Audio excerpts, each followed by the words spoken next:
Welcome to the Teapot Reads. My name's Sam. I'm the Teapot. This is what I'm currently reading, and I'm so happy to see you today. Hello and welcome back, or welcome if this is your first time here. The Daevabad trilogy plus River of Silver has kind of consumed my life lately. I absolutely loved it. I read book one and I was like, when I went into book one, I was like, okay, I'll read it. It'll be good. And then I'll take a break. I'll move on to like the next thing I wanted to read. But I got to the end of this book and I couldn't stop. And that doesn't happen super often with me. So that is like a huge mark of just favor for these. Normally I will read like the first book in a series and like be like, yeah, I will continue the series. I liked it, and I'll put it down and I will just like move on.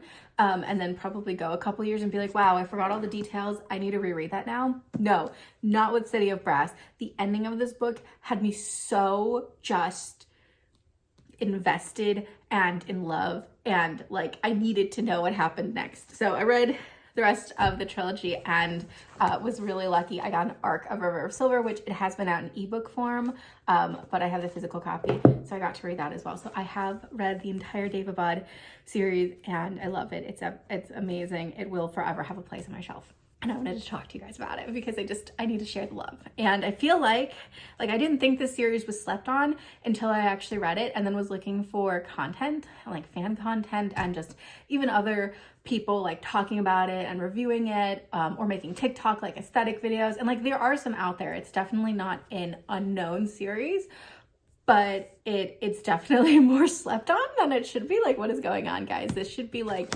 one of the like big series right now. It's amazing. Also, can we talk about Shannon Chakraborty's new book? The covers are so pretty. I am going to talk about the whole trilogy. I'm not just going to talk about book one, and I am going to have a spoiler section in this video at the end. I will tag it. It'll also be linked or like marked off as a chapter down below, so that if you want to know spoiler thoughts, you can, and if you don't want to know spoiler thoughts, you can totally skip it. I'm really only going to be going into how I feel about the ending in the spoiler section more than anything else, like how I feel about characters having ended. As for the review itself, I am not going to like be spoiling anything. I'm not going to be like, the review, I've built it in such a way that I think you could go into book one and not feel like you had anything ruined for you for the series. But I do know, obviously, reviews are kind of like a personal thing. Like some people just don't want any expectations going into a book. But if that's the case, you're probably not even watching this video. I did post a Daevabad reading vlog, which covers books 2, 3, and River of Silver. So if you're interested, you can check that out. It's linked above and below. Definitely don't need to watch it. It does have spoilers in it. What is City of Brass? City of Brass is the first in this historical fantasy trilogy. It is set in, I don't know the like year because history and time is difficult for me. But it is during, I believe, the time when the Turkish and the French are fighting over control of Egypt. So whatever time that is. I'm so sorry. I wish I was a historian more. Nari is from Cairo, and she basically ends up accidentally conjuring a jinn or a deva, as they are known, and finds out she is part of this secret magical deva world and is taken to Daevabad, which is the city and it's what the trilogy is named off of. There is also Ali, who is the prince in the Al-Qatani family, which are the ruling families of Daevabad. They took over after sort of insurrection that happened in the city's history, and they are somewhat liked and somewhat not liked. There's a lot of tension and there's a lot of political maneuvering in this series in general, which I'll talk about in a minute. But Ali is the second born prince of the Al-Qatani family. And so he is being trained to basically be the guard of and in charge of like his brother Muntadir, who is the crown prince, basically his armies and sort of his right-hand man. And that is his role. And the book starts and he is basically being given this really big test, which is like, hey, there's this temporary opening in the position of Qaid, and take it and see how you do. And yes, So that is kind of where we set up our characters. Ali and Nari are two of the three protagonists. I would say Dara is another one, although I do think I think if you read the series, you know, he obviously kind of, calling him a protagonist, I think, is kind of a mixed way to describe him, but we'll say he's a protagonist. Dara is an ancient warrior, an ancient Deva warrior. There's a difference between Jin and Deva. It's fun. We'll talk about it in a minute. But he's an ancient warrior, and he's the one that Nari accidentally summons, and he is sort of duty bound to protect her because of the family ties. So historical fantasy is not normally my go-to genre. That might have to change now because I loved these so much, and I think it's like really opened my eye to like truly historical fantasy. Like there are some fantasies based on like historical periods, but this one just did it so well that I really want to, I think, dive more and explore more of that genre. So what did I love about this series? There's so much to like and so much to love. It's really, really fantastic. So the characters, I loved. I mean, Ali and Nari were really the core for me, and they really were wonderful. They were really great anchors into this world and into the series, and very easy characters to get into the head of. But I think what's really fantastic is that every single character who basically comes across the page is a wealth of character development. Even if they are not there for long, you get the sense that they're a fully developed and well-built character, especially prominent side characters. Just they have so much to them, and it's partly a shame we don't get to see it, but it's just such a wonderful writing style and character building style that Chakraborty has that really makes you feel like these are well-developed people, even when you don't get a bunch. Obviously, there are some side characters who get a lot more screen time or page time, like Muntatir and Jamshid, but like even like lesser characters, I felt like they were real people all the way through. In the introduction to River of Silver, Shannon Chakraborty, I'm saying Shannon Chakraborty because her new book has Shannon Chakraborty on it and not S.A. Chakraborty. So in her introduction, she talks about how it actually started off as a sort of more Game of Thrones or Sanderson type fantasy where there's a lot of point of view characters and big epic adventures, like literal journeys, and how it kind of was condensed from that, which I think is very good, because I don't think the story would be half as interesting if it was just like treks through the desert the entire time, because as it is, those are some of my least favorite parts of these books. But you can tell that a lot of character building and a lot of character creation went into everything, and everyone is just made with such love and care. And even the horrible bad people, you're like, no, I see you. You feel and look and act like a real person, and therefore I have empathy for you sometimes.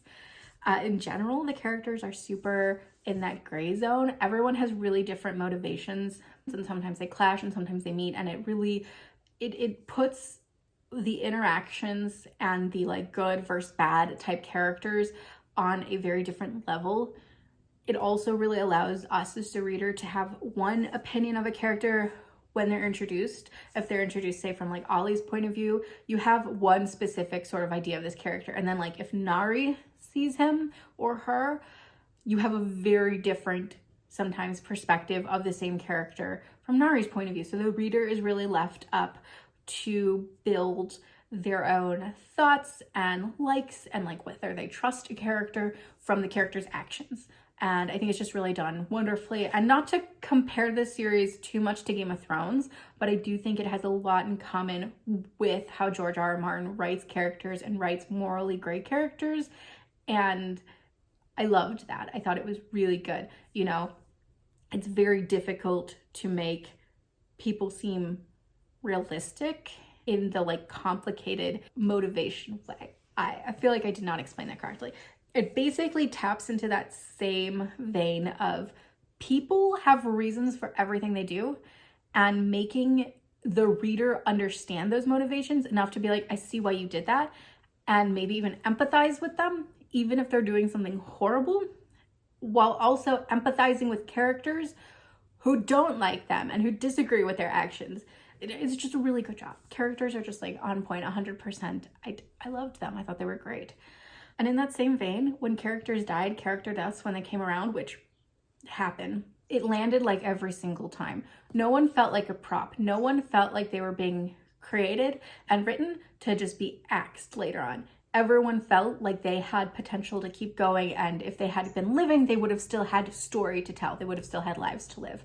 So really wonderful, really fantastic. The characters were the best part about this book series. And tying into that are like the politics. So the characters, I hate the term morally gray because I don't think that's used very accurately, because morally gray is like someone whose own personal morals don't necessarily align in any way. And the characters in the series, they have morals that align with specific things. We have Ollie, who's very religious, and his morals tie heavily into that. And I would not say he was a morally great character. Yes, he has some beliefs that are like distasteful, but a lot of people do. People are not perfect creations, and neither are Ollie or Nari. And it's not really morally gray to not be like cookie cutter opinions on everything.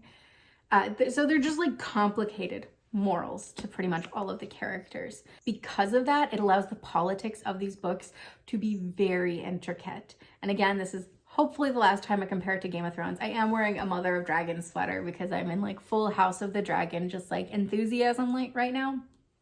But it is the intricate type of politicking we see in A Song of Ice and Fire and Game of Thrones, because again, everyone has these motivations that not only make sense, but the way that they're played out, the sort of ripple effect they have, makes sense as well. We're going into a tiny little light spoiler area because I just want to give an example of how the different character beliefs play a role and how it complicates relationships and the politics of the book.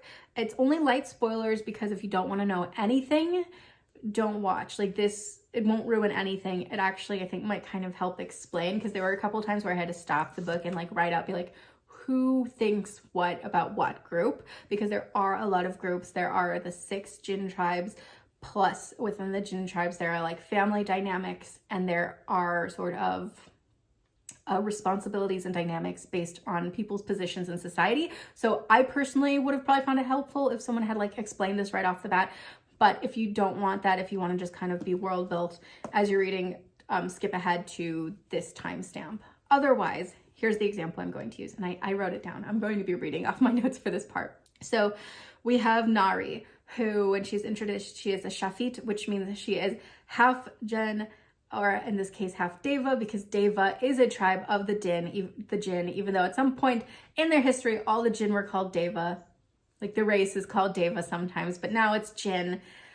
But the Deva tribe still call themselves Deva. So Nari is Shafit, which is half Jinn, and in her specific case, half Deva, or at least part Deva and part human. The Shafit, by some tribes, including the Deva, are seen as sort of a crime against God and nature, and they believe that their religious teachings say that there should not be any Shafit, that it is like a sin. To simplify things, you know, I'm kind of simplifying it a lot, but basically Nari is not supposed to exist. On top of that, Nari is from a very important Deva family, which even more so than most hates the Shafid, and it would be seen as even more blasphemous for her specifically to exist. So Nari is already thought she was human, is Shafid, finds out she's part Deva. So she is Shafid and Deva. These are two things that should contradict. Ali is from the Gaziri tribe. The Gaziris are the friendliest for the most part with the Shafit. And Ali in general has really strong attachment and ties to Shafit and really feels for those people and for their plight, partly because he is very religious. And in this book, the religion is Islam for the most part. The Deva have their own kind of practices. I don't think it's not Islam necessarily, just like a separate form of it. I was a little confused on how the Deva worship beliefs were, I think.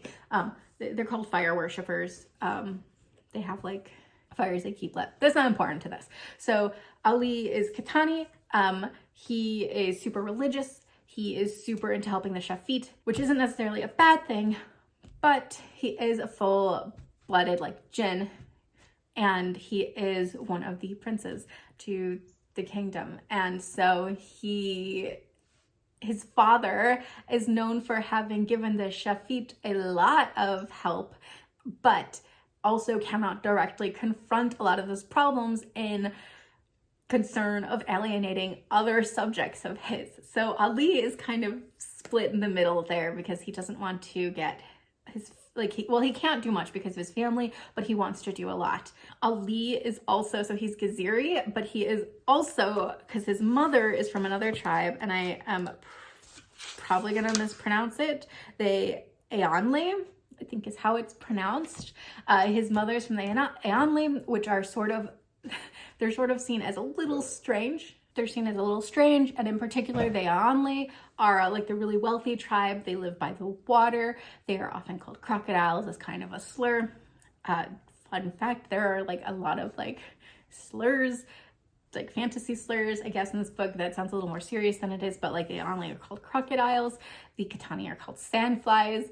I thought that's really interesting. And the Aonli and the Katani, the Gaziri are called sandflies. The Aonli and the Gaziri don't have like great ties, but after his first wife died, the king remarried an Aonli woman and had to create ties, and had Ali and Zainab.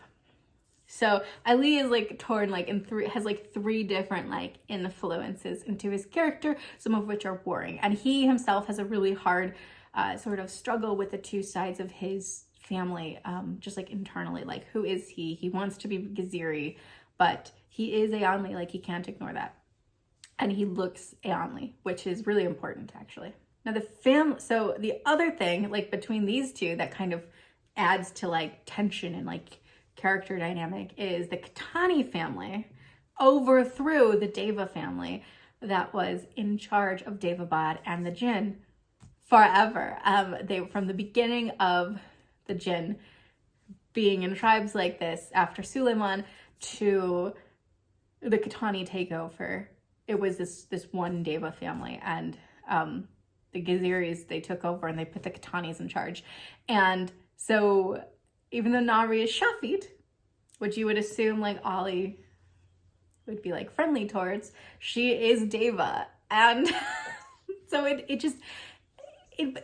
there's so much. And these are just two of our characters. There's so much else going on, so many other characters, so many other motivations. But those are the examples I wanted to use and just kind of explain a little bit. But there are the 6 tribes. The tribes all have really, really complicated histories and relationships with one another. And I have seen other people say that like historically they're based off of actual countries and kingdoms of that time period, and that it's actually very historically accurate. I can't speak on that personally because I do not know, but I'm gonna believe those people, and even if it's not historically accurate, it's still incredibly well done. And even though I'm kind of confused by like how some of the religion worked, basically just specifically with the Deva, I really loved how religion was interwoven. I am not typically a huge fan when fantasy throws a lot of religion in. I'm not like against it. I do think pantheons are fun, but it's that sort of ritual aspect to religion and heavily religious characters that I don't typically like. I don't know if it was because it was a non-Christian based religion or a non-Catholic based religion, really. Like Ali is completely devoted and he is religious, and there's not really a point where he ever wonders about that.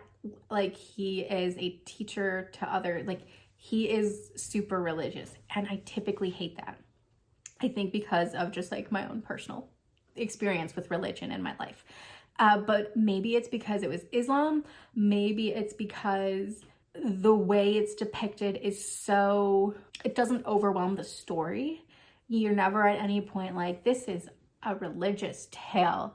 It's just a part of who Ali is and a part of the culture, and it doesn't overwhelm the story. It's just almost there, filling in cracks, softening it up, making it a lot more warm and welcome in some ways. I don't think I like loved Ali because of his religion. I don't think I would say that in any degree, because again, I just heavily religious characters, very difficult for me to love.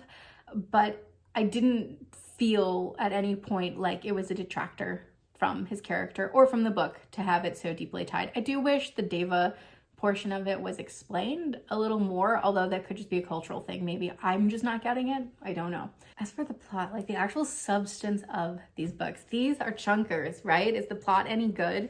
I mean, the endings are phenomenal. I'm also just realizing that Laini Taylor is like tagged on the first two as having given the blurb, and George R. R. Martin is on the third one, so he likes it too, just in case you were curious. Just noticing that. The plot is great. I really liked it. There were middle parts that really dragged, which I will talk about in a second. Not in the spoiler section, just in the section where I talk about things I didn't love. But for the most part, I was really engaged. And most importantly, especially because this is a debut series for her, the things that are set up in books 1 and 2 really find fulfillment in book 3. And in general, book 3 did a really good job on delivering on a lot of the promises and a lot of the things that are built up even from the very beginning of book 1. So really kudos. I think that's great. It felt like a really complete story for the most part. While there are some unwrapped threads in the final book, which some of them are kind of touched on in River of Silver, which was really nice. But even though there are some like loose threads, I didn't mind. I thought that it just kind of made the world feel big, which it is. It's a huge world. And I do believe that even though we're not going to see like any crossover, which I don't think I want more Daevabad books necessarily, but I am glad that Shannon Chakraborty is writing more in the world. But her new book, The Adventures of Amina al-Sarafi, I think that might have actually been right. It's just such a long title. It's difficult for me. It's set in the same like world at a different time period, with very different characters. And I'm happy about that because it feels like a big world, especially there's something in River of Silver, one of the final stories, that puts us in a location that is completely different from anything we've seen in Daevabad, because this series really does just take place in one location. And I liked that. I really like this wide, broad world that is being sort of reaffirmed in the final book in this trilogy, because one thing I love save the world stories in fantasy, I'm not gonna lie. However, the older I get, the more fantasy I read, the more I enjoy smaller, not that this is a small story, but it's not like prevent the apocalypse. It's just Daevabad focused. And I liked that, and I wouldn't ask for anything else, but I like knowing that there's more of a world out there and more life for these characters, and that it didn't end on the last page. So I think the third book did a really good job of that. And I mean, books 1 and 2, the endings had me going. They just, I could not stop reading them. Now, what didn't I love? I hate to say anything was like bad about these books, because I don't think that's fair to the books. I don't think there's really a bad moment necessarily, but there are things that I disliked, and that definitely felt like debut author problems, and something that she can grow from, and also something that it wasn't so distracting that it took me out of the story, or I thought was like a bad part of it. And number 1, and I hate to put this here because there's so much good, but the world building. It had a lot of weak points. Not necessarily the core of the world itself, but a lot of the extra elements that I think were meant to be part of the core, but because they were implemented so weakly, they didn't get into the core of the story. So what do I mean? It's a lot of stuff in book 3. It is a lot of stuff in book 3, and it does have to do a little bit with the widening of the world that I was literally just praising, but it's really the widening of the scope of magical creatures and magical peoples, basically. I will talk about this more in the spoiler section, but a lot of stuff just came in so messy. There's stuff that book 1 tried to set up, and had it not just completely dropped these things, I think would have been really successful. But book 2 almost doesn't touch on anything, and when it does not go far enough to make me think it's gonna be super relevant. The one thing that it does manage to touch on in book 2 that I'm like, okay, this is relevant to this character, and this is probably why it took so long for the other characters like to get to the point of being like, oh, that's probably why it's relevant, that I was like, you wasted a lot of possible like growth potential in just like dragging out this like reveal. Like I gathered it, this character should have gathered it pretty quickly. Ooh, and now you have to rush these other things because you just took forever to get there. So like those sort of like pacing of like certain reveals, especially tied to exterior elements, just didn't work.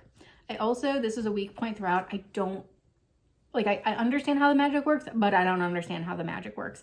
I don't need Sanderson levels of like, this is how the magic works, but I do need a little clearer than what we were given in here, because, well, Nari's magic, I kind of get. Literally have a very hard understanding on almost everyone else's. Ali's towards the end, I kind of get, but I kind of do not get. Like, I understand the very basics, but in general, the way Jin magic works, does it have limits? Is it the same for everyone? What? The beginning of book 1 starts to set up stuff with, especially Ali chapters in book 1, but yeah, I, by the end, had like no more knowledge than what is set up in book 1. I'm so sorry. I had to like step away for something. So I'm back. I think I left off with the fact that the middles in these books always kind of dragged. I don't know why, because I think it was different reasons for each book, but there would come a point in the middle of each book where I was just bored. It wasn't that nothing was happening, because things were happening. Things weren't even stalling out. Like, important things were happening, but I was just so bored. It wasn't even good breathing space. And it happened in every single book. And honestly, every time I would get to that middle part, I would have to kind of reevaluate, like, do I like these, or like, what's going on?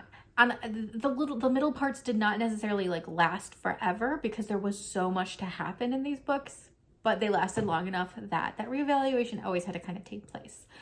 Which brings me to my rating for the series.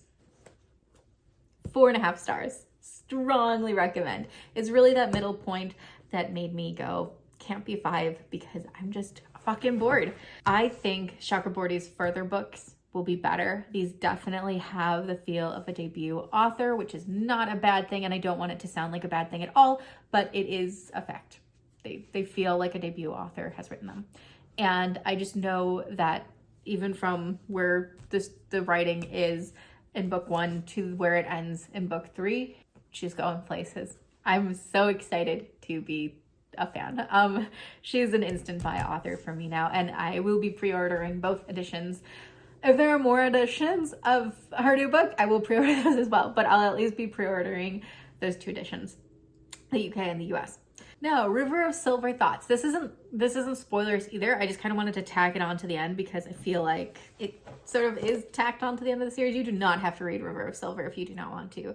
If you want to read it right now, the physical copy comes out in October of this year, but it is available as audiobook and ebook, so you can do that. And if you liked this trilogy, do that. Why are you waiting?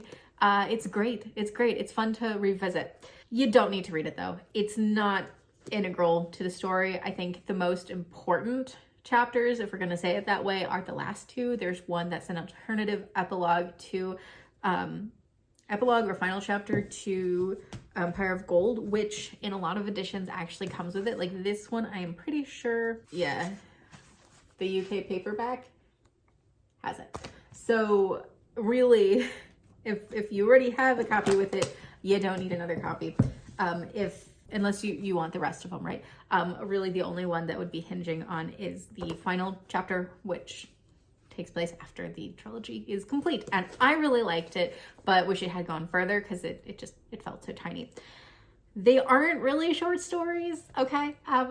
Argue with me if you want, but a short story is something that can stand on its own. It doesn't mean it's not part of a larger world, but it does mean that it can stand on its own, and these cannot. They kind of lean against each other, and they also definitely rely heavily on knowledge of the original trilogy. Not to say they're bad. I think they're really fun little vignettes and really nice windows into these characters' lives, especially characters that we didn't get a lot of page time with, but they're not short stories. I would not have felt like content as a reader if I like came across one of these in an anthology, because I'd be like, what did I just read? What is that?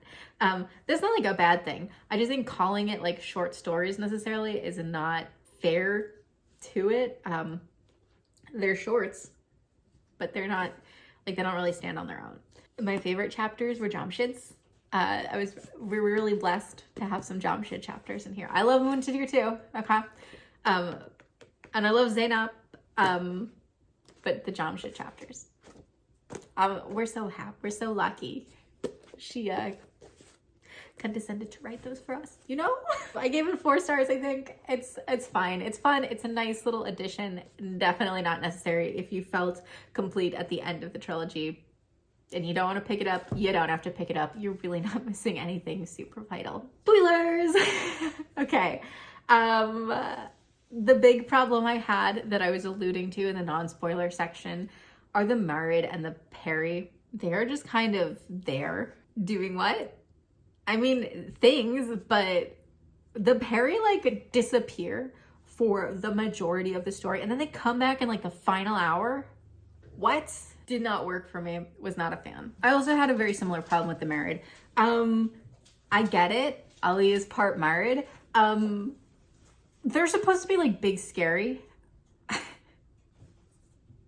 I didn't get it. A lot of the development and the creation of married politics in the final book did not work for me. I had a really hard time with them. It felt super tacked on, and I know it was like attempted to be built up since the first book, but it just did not work. They fell flat completely. They are easily the weakest point of this story. While I liked the ending in general, and I liked how brutal this book got, like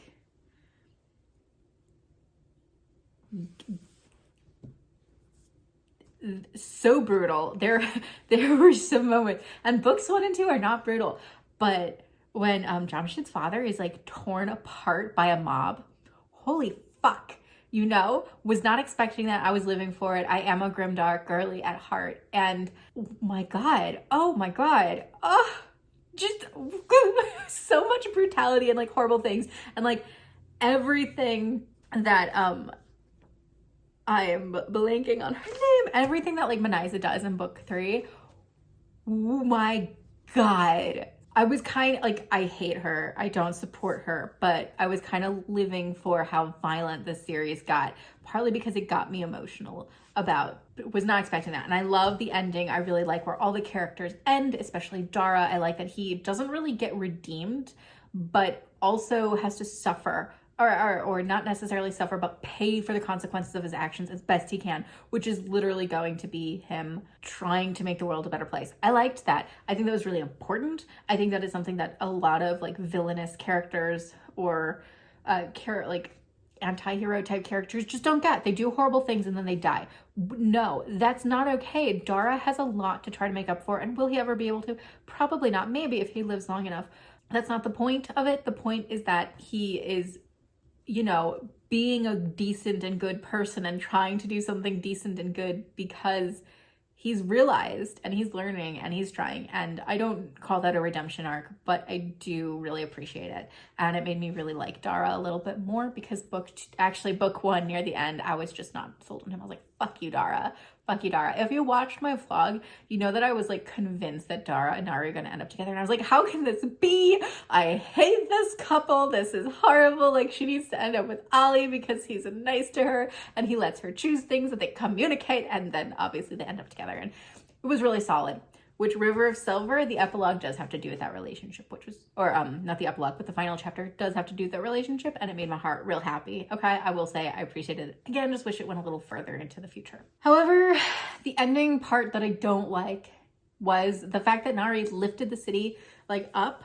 I did not realize how poor of a grasp on the geography of the location of Daevabad was that I had, but apparently I had no understanding about it at all. I thought it was an island.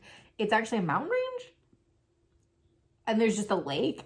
I'm so confused. The map does not explain anything, and I needed someone to just hold my hand a little bit more with the geography. And in general, most of the geography and like physical locations of things in this book, I did have a little bit of a hard time with. Not necessarily a bad thing, because a lot of it I could just be like, yes, I am inept at maps. That's totally fine. But like, it becoming part of the mountain, don't understand. I thought that was kind of like really, really frustrating and annoying. I was like screaming. I was like, what is happening? How does this make any sense?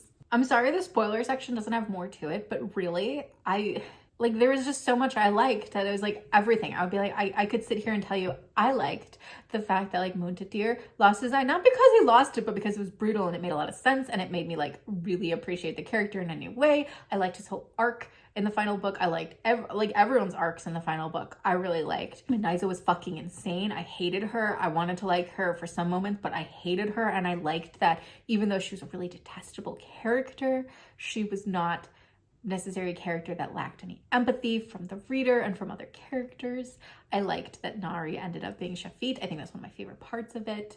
I liked that Nari's dad was, you know, it was her dad and not her mom. I did not like the Marid stuff. I liked that Ali is part Marid. I think that's really interesting. And now he doesn't have any fire powers. I really like that. I did not like the Marid. I think they're just tacked on. But you see, I just liked so much of it. I liked a lot of it. I liked like everything. That the spoiler section would just me being, I liked it. So I don't have that much to say that are spoiler filled. Those were the big things. I would love to talk more about it. If there are fans out there, please comment. I would love to talk about it. Final thoughts for everyone. I would reread these books in a heartbeat if I had the time. I just don't. I definitely could see myself rereading them in the future. Probably not next year, probably not the year after, but maybe in a couple years. I really liked it. I thought it was fantastic. I thought so much was done right. And I think that it's a series that is going to hold a lot of nostalgia and love in my heart for a very long time. So that was really wonderful and that's really lovely. And it's always great to come across a series that's like that. I am an immediate buy fan of Chakraborty. I will buy anything she writes. I will read everything she writes. Good job. You have made some money off of me. I really hope that other like special editions start coming out for her books because I would love to. I would love to support and buy those. I did miss the Fairy Loot hardcovers, which part of me was like, looking back at them, I'm like, I wish I had them, but I'm also okay with the copies I have, my paperback beauties. I do prefer the UK covers. The American covers just I don't think do it justice. I think this with all like the intricate design just is a lot better. Daevabad. And it was such a great experience reading it from beginning to end, like with no breaks, no other books in between. That's a super uncommon experience for me. It's something I've been trying to work towards in my reading like patterns, I guess, but it's not something that I do a lot because it's just very difficult for me to stay super attached to a book like that or a series like that over the course of multiple books. I didn't even read Gideon and Harrow back to back. But these I did. And I really like that. That was a great experience. It really carved out a very specific time in my life. And I don't think I would be able to go back and read these without remembering that time in my life, for better or for worse. But Daevabad, 2 thumbs up, 4.5 stars, strongly recommend. If you liked this content and you want to see more like it, definitely subscribe. I am working on getting more book reviews out. I think they're really important and it's something that I really lack on, but would like to take advantage of and just do more of because I like doing reviews. They're just high energy videos. But definitely consider subscribing because I would really appreciate it. And if you already subscribed, thank you. Thank you so much. It means the world to me to know I am not just talking to a camera in an empty room. If you are somewhere warm, I hope you're staying comfortable. If you're somewhere cold, I hope you're staying warm. And most of all, I hope you're reading a great book. Thanks for being here. See you guys next time. Bye.